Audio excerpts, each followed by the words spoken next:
جو بقیہ 3 رکوع ہیں 21ویں پارے میں آ رہے ہیں، یہ جیسا کہ میں نے عرض کیا اس میں 2 لڑیاں ہیں بٹی ہوئی۔ ایک لڑی ہے خطاب اہل ایمان سے، یہاں ایک جگہ آپ کو مل جائے گا کہ براہ راست خطاب بھی ہے، یا عبادی الذین آمنوا، یا ایھا الذین آمنوا والا جو ہے کہ جو مدنی صورتوں میں جو خطاب کا صیغہ ہے وہ تو یہاں بھی نہیں آیا، لیکن براہ راست خطاب کیا ہے۔ لیکن یہ کہ اگر گنتی کریں گے تو کچھ 10 احکام اور دیے گئے ہیں ان لوگوں کو جو دین کے لیے کسی محنت کے اندر جد و جہد میں، اس کو غالب کرنے کی کسی کوشش میں، اس کی تحریک میں، اس کی دعوت میں لگے ہوئے ہوں، اور اس میں ان کے لیے مصائب ہوں، مشکلات ہوں، تکالیف ہوں، پریشانیاں ہوں، تو ان کے لیے کیا ہدایات ہیں۔ سب سے پہلی ہدایت 100 ہدایتوں کی ایک ہدایت، اتل ما اوحی الیک من الکتاب، تلاوت کرتے رہا کرو اس شے کی جو وحی کی گئی ہے آپ کی جانب کتاب میں سے۔ یہی ہم پڑھ چکے ہیں سورہ کہف میں بھی، وَاتْلُ مَا أُوحِیَ إِلَيْكَ مِنْ کِتَابِ رَبِّكَ لَا مُبَدِّلَ لِکَلِمَاتِهِ وَلَن تَجِدَ مِن دُونِهِ مُلْتَحَدًا۔ وہی بات، سب سے بڑا سہارا بندہ مومن کا کیا ہے؟ اللہ پر جتنا یقین ہوگا، اللہ پر جتنا بھروسہ ہوگا، اللہ سے جتنا تعلق ہوگا اتنا ہی صبر کرے گا۔ وَاصْبِرْ وَمَا صَبْرُكَ إِلَّا بِاللَّهِ، اور اللہ کے ساتھ تعلق کا سب سے بڑے ذریعہ یہ قرآن مجید ہے۔ طرفوا بِأَيْدِيكُمْ وَطَرَفُوا بِيَدِ اللَّهِ، اس کا ایک سرا تمہارے ہاتھ میں ہے، ایک سرا اللہ کے ہاتھ میں ہے۔ القرآن حبل اللہ الممدود من السماء إلى الأرض، حضرت عبداللہ ابن مسعود کی روایت کردہ حدیث ہے، حضور نے فرمایا یہ اللہ کی رسی ہے، مضبوطی کے ساتھ تھام لو اس کو، یہ تنی ہوئی ہے زمین سے آسمان تک۔ تو واعتصموا بحبل اللہ جميعا، تو اس کے لیے یہ کہ قرآن پڑھا کرو۔ اتل ما اوحی الیک من الکتاب واقم الصلاۃ، اور قرآن کے بعد نمبر 2 نماز قائم کرنا۔ یہ نماز جو ہے اقم الصلاۃ لذکری، یہ سورہ طٰہٰ میں ہم پڑھ آئے ہیں، حضرت موسیٰ کو پہلی وحی ہو رہی ہے، پہلی گفتگو ہو رہی ہے کوہ طور پر، اقم الصلاۃ لذکری ان الصلاۃ تنہی عن الفحشاء والمنکر، یقیناً یہ نماز روکتی ہے بے حیائی کے کاموں سے بھی اور برے کاموں سے بھی۔ وَلَذِکْرُ اللَّہِ اکبر، اور جان لو اللہ کا ذکر سب سے بڑی شے ہے۔ یہاں ذکر کو علیحدہ نہ سمجھیں، یہی ذکر ہے، قرآن جو ہے الذکر ہے۔ ہم نے سورہ ہجر میں دیکھا الذکر، انا نحن نزلنا الذکر وانا لہ لحافظون، تو ذکر میں سب سے پہلے قرآن ہے۔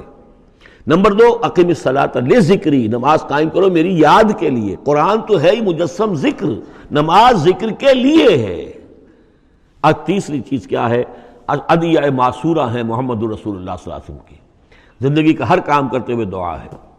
آپ بیت الخلاء میں داخل ہو رہے ہیں تو دعا ہے، نکل رہے ہیں تو دعا ہے، گھر سے باہر جا رہے ہیں دعا ہے، گھر میں داخل ہو رہے ہیں دعا ہے، شیشہ دیکھا ہے تو دعا ہے، کپڑے بدلے ہیں دعا ہے، ہر کام کیجئے وہ، لیکن یہ کہ آپ کا اس وقت اللہ کے ساتھ ذہنی رشتہ قائم رہتا ہے۔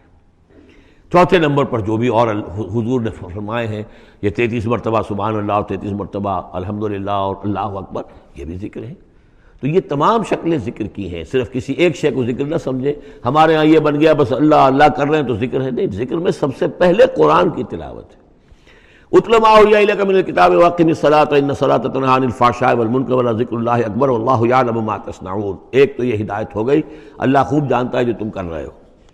دوسری ہدایت ولا تجادلوا اہل الکتاب الا باللتی ہی احسن، جنہیں پہلے تم سے کتاب دی گئی تھی ان سے جھگڑا مت کرو مگر بہترین طریقے پر، ان سے بات کرو تو بڑے ہی اسلوب سے کرو، خوبصورتی سے کرو، بات کو سمجھانے کے لیے کرو، ان کی توہین نہ ہو کہ جذبات کو آپ بھڑکنے نہ دیں، ان میں حمیت جاہلی جو ہے اپنی امکانیت تک تو کوشش کریں کہ وہ بھڑکے نہ، باقی پھر وہ جو کرتے ہیں اللہ کے ہاں وہ ذمہ دار ہوں گے، لیکن ان سے گفتگو کرو تو بڑے عمدگی کے ساتھ کرو۔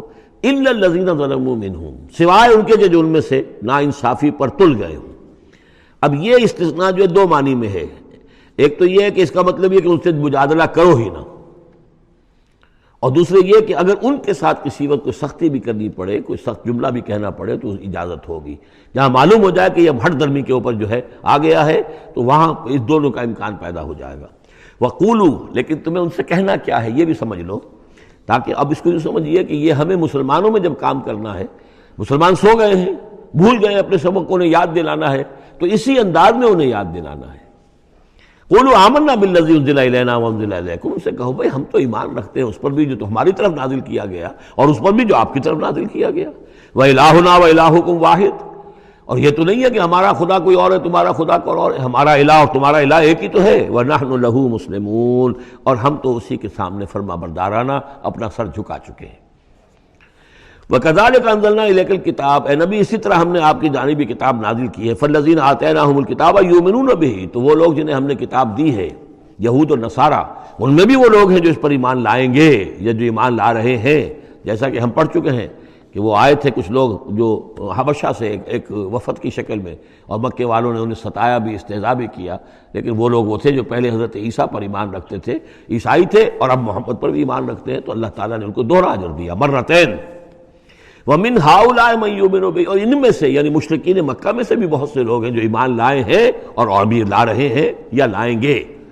وَمَا يَجْحَدُ بِآيَاتِنَا إِلَّا الْكَافِرُونَ، اور ہماری آیات کا انکار تو نہیں کرتے سوائے وہی کہ جو ناشکرے ہیں اور جو کفر کر اڑ گئے ہوں. اب ایک اور دیکھیے دلیل. اب یہ حصہ جو ہے یہ دوسری ڈوری آ گئی کہ جس میں روئے سخن جو ہے مشرکین کے ساتھ رد و قضا والی بات ہے. وَمَا كُنْتَ تَتْلُو مِن قَبْلِهِ مِن كِتَابٍ، ارے نبی آپ تو اس سے پہلے، اس قرآن کے آپ پر نازل ہونے سے پہلے آپ کوئی کتاب پڑھتے ہی نہیں تھے. آپ دنیاوی اعتبار سے پڑھے ہوئے آدمی ہیں ہی نہیں، آپ نے تعلیم حاصل کی نہیں، لکھنا پڑھنا سیکھا نہیں. وَلَا تَخُطُّهُ بِيَمِينِكَ، نہ ہی آپ اپنے داہنے ہاتھ سے کچھ لکھتے تھے، کوئی کتاب لکھتے تھے، نہ پڑھتے تھے نہ لکھتے تھے.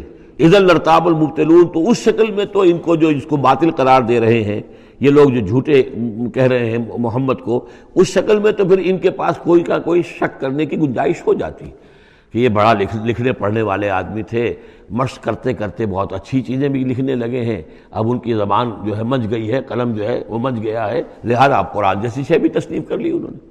اگر پہلے سے یہ عمل ہوتا، لیکن تم تو جانتے ہو کہ ہمارے اس نبی محمد نے صلی اللہ علیہ وسلم انہوں نے تو کبھی لکھنا پڑھنا سیکھا ہی نہیں. وَمَا كُنْتَ تَتْلُو مِن قَبْلِهِ مِن كِتَابٍ، اے نبی آپ تو نہیں پڑھا کرتے تھے اس کتاب سے پہلے کوئی کتاب. وَلَا تَخُطُّهُ بِيَمِينِكَ، اور نہ آپ اسے اپنے داہنے ہاتھ سے لکھتے تھے. اِذًا لَارْتَابَ الْمُبْطِلُونَ، تب تو ان لوگوں کو شک کرنے کی گنجائش پیدا ہو جاتی. بل هُوَ آیاتٌ بَيِّنَاتٌ فِي صُدُورِ الَّذِينَ أُوتُوا الْعِلْمَ، بلکہ یہ تو آیات بینات ہیں، بڑی روشن ان لوگوں کے سینوں میں جنہیں علم دیا گیا ہے، وہ جانتے ہیں سابقہ جو کتابوں والے ہیں. وَمَا يَجْحَدُ بِآيَاتِنَا إِلَّا الظَّالِمُونَ، اور ہماری آیات کا انکار نہیں کرتے مگر وہی جو ظالم ہیں.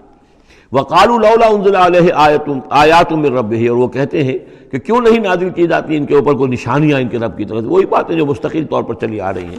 قُلْ إِنَّمَا الْآيَاتُ مِنْ اللَّهِ، نبی کہہ دیجئے نشانیوں کا اختیار کل کا کل اللہ کے ہاتھ میں ہے.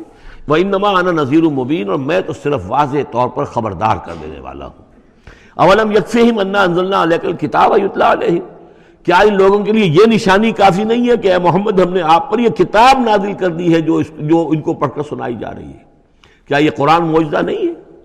کتنی مرتبہ ان کو چیلنج کیا گیا اس قرآن جیسی ایک صورت ہی بنا لاؤ، 10 صورتیں بنا لاؤ، کیا یہ معجزہ نہیں ہے؟ کیا یہ عاجز نہیں آ چکے ہیں؟ اولم یکفہم، تو کیا یہ نشانی ان کے لیے کافی نہیں؟ اگر تو حق کا طالب ہو، ہدایت کا طالب ہو تو یہ نشانی بھی کافی ہے. اولم یکفہم انا انزلنا علیک الکتاب یتلی علیہم ان فی ذلک لرحمۃ وذکری لقوم یؤمنون، یقیناً اس میں رحمت ہے اور یاد دہانی ہے، تذکیر ہے ان لوگوں کے لیے کہ جو مانتے ہیں.